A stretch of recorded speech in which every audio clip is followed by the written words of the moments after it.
साथियों नमस्कार। एआरओ पर पक्षपात का आरोप, ग्रामीणों ने की निष्पक्ष जांच की मांग। खबर उत्तर प्रदेश के जनपद अमेठी के विकासखंड संग्रामपुर के मिसरौली बड़गांव में कोटे के विवरण को लेकर जारी विवाद अब प्रशासनिक स्तर पर गहराता जा रहा है। मंगलवार को गांव के दर्जनों ग्रामीण तहसील पहुंचे और उपजिलाधिकारी से मुलाकात कर क्षेत्रीय लेखपाल एआरओ पर पक्षपातपूर्ण रवैये का आरोप लगाते हुए निष्पक्ष जांच की मांग की। शिकायतकर्ताओं में अशोक सिंह, विजय सिंह, ब्रजेश सिंह, कप्तान, राम गरीब कोरी समेत बड़ी संख्या में ग्रामीण शामिल थे। ग्रामीणों का कहना है कि सोमवार को पंचायत भवन में कोटेदार भगवान दीन के खिलाफ बयान दर्ज किए गए थे, जिनमें करीब 25 ग्रामीणों ने उनके खिलाफ गवाही दी। लेकिन ग्रामीणों का आरोप है कि एआरओ ने मीटिंग का बहाना बनाकर जांच बीच में छोड़ दी और सीधे कोटेदार के घर पहुंच गए। वहां से उन्होंने कोटेदार के परिवार के सदस्यों, पड़ोसियों और कुछ अन्य लोगों को पंचायत भवन बुलाकर अपने पक्ष में बयान दर्ज किए। इस प्रक्रिया को लेकर ग्रामीणों ने गंभीर आपत्ति जताई और कहा कि एआरओ कोटेदार को बचाने का प्रयास कर रहे हैं। ग्रामीणों ने इस पूरे मामले की जांच किसी निष्पक्ष और वरिष्ठ अधिकारी से कराने की मांग की है। इस संबंध में जब एसडीएम आशीष सिंह से संपर्क किया गया तो उन्होंने बताया कि ग्रामीणों की शिकायत पर एआरओ को जांच के निर्देश पहले ही दिए जा चुके हैं। अब प्राप्त शिकायतों की समीक्षा के बाद आवश्यक कार्रवाई की जाएगी। क्या नाम है आपका? कुमार कहाँ के निवासी हैं? मिसरौली बड़गांव। क्या समस्या लेकर आज आप आप लोग करीब 1 महीने से टहल रहे हैं, अमेठी और का चक्कर लगा रहे हैं और जिलाधिकारी से हम लोग 13 तारीख को शिकायत किए थे, 13/5/25। उसके बाद 15 तारीख को जांच हुई सप्लाई इंस्पेक्टर द्वारा।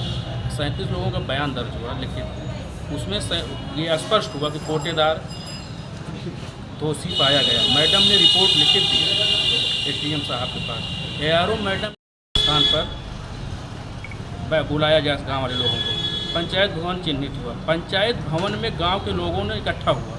गांव के लोग जब इकट्ठा हुए तो वहां पर 25-30 लोगों का लगभग बयान हुआ, जिसमें कोटेदार के खिलाफ बयान होता रहा। मैडम ने उसको लिखा। फिर मीटिंग का बहाना करते हुए परिवार के लोगों का या गांव से उनके जो भी चहेते या उनके खास लोगों हैं उनको बुलाकर पहला फुसलाकर कोटेदार के पक्ष में बयान दर्ज किया गया। इससे हम लोगों को यह लगता है कि वो पंचायत भवन एक सार्वजनिक स्थल है, वहाँ पूरे ग्राम सभा के लोग पहुँच सकते थे, लेकिन पार्टी बंदी हो रही है। गांव की शिकायत को न सुनते हुए कोटेदार के पक्ष में पूरी तरह से रिपोर्ट तैयार की जा रही है। किसने तैयार की रिपोर्ट? एआरओ मैडम के द्वारा कल समीक्षा करने गई थी, उनकी द्वारा जो 37 लोगों का बयान था उनका भी बयान लिया गया। बाकी वो कोटेदार की तरफ से फर्जी लोगों को बुला करके पहला फुसला कर कोटेदार के द्वारा घर पर बैठकर और बयान दर्ज किया गया। ये पूरी तरीके से कोटेदार को बचाने का तरीका अपनाया जा रहा है। हम लोग चाहते हैं कि जो जांच हुई है या इस बार भी जो जांच हुई, इसको देखते हुए उचित कार्रवाई हो। कोटेदार हमारा दोषी है और उसके ऊपर कार्रवाई होनी चाहिए।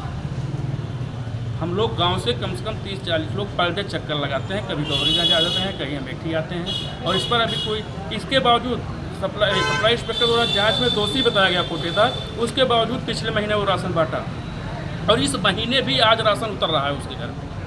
आज 17 तारीख को उनके यहाँ ट्रक खड़ी है, राशन उतर रहा है। सब मनमानी कार्य चल रहा है। कानून का कोई नियम का पालन ही नहीं हो रहा है, पूरी तरह से उल्लंघन किया जा रहा है। आप लोग क्या चाहते हैं? हम लोग चाहते हैं कि जो दोषी पाया गया है कोटेदार, तो उसके खिलाफ कार्रवाई होनी चाहिए, उसको सस्पेंड किया जाए। क्या नाम है आपका? अशोक कुमार सिंह, कहाँ के निवासी? मिसरौली बड़गांव। क्या समस्या लेकर जिलाधिकारी कार्यालय पहुँचे? कोटेदार के खिलाफ पहले हम लोगों ने शिकायत दर्ज किया था, उस पर जांच हुई। समीक्षा कल समीक्षा करने एआरओ गई थी, उसमें जो है पंचायत भवन पर उन्होंने समीक्षा बैठक की। लगभग 25 लोगों का बयान दर्ज हुआ। उसके बाद उन्होंने कहा कि मीटिंग है, निकल गई। फिर कोटेदार के यहाँ पहुँच गई और कोटेदार द्वारा बहला फुसला करके बुलाए गए उनके परिवार के लोग या कुछ अन्य लोग भी थे, जिनका बयान कोटेदार के पक्ष में दर्ज किया उन्होंने।